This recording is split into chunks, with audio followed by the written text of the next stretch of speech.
well, we were in the middle of a conversation. So, moving on, once we hit our mid-30s, every year we lose about 1% of our bone and muscle mass. So, if you want to have strong bones, you have to be a strong woman.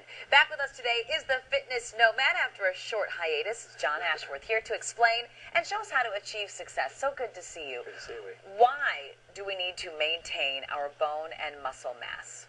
Because sometime in our 30s, we start losing about 1% of each of them over the years. And so it's really important to do everything we can to maintain and to prevent that loss. Because otherwise, the numbers show that osteoporosis is a big problem for women. Yeah, it's a huge problem. And we have a graphic. If you have the notes there, I can check those. It's 13 to 18%.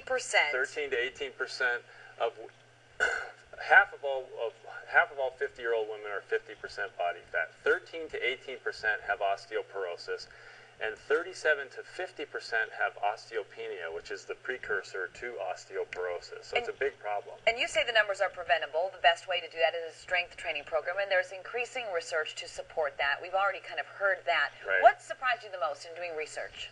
I think it's not so much a surprise, but what stands out the most in the research is not only can you prevent the loss, the typical loss of bone and muscle mass, but you can also add bone and muscle.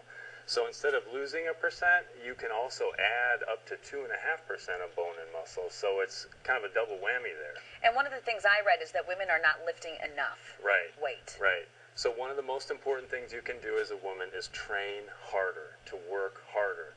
Most women in particular go into the gym and do high repetition type training programs. So they're used to doing 15 to 20 repetitions. In order to really stimulate bone and muscle growth, you've got to be tired and fatigued between 6 and 12. And I want to get to these strength training guidelines. This is important because this also affects your metabolism. So what do we want women to do? Right. So pick 5 to 10 large muscle group exercises.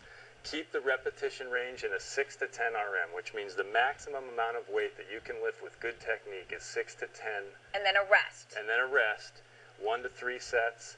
2 days a week is enough. That's the other big thing here, is you don't have to do this 5 days a week for it to be effective. 2 days a week. And if you do this, do you find that you can keep the weight off when you're 40, 50, 60? Exactly, and that's the thing.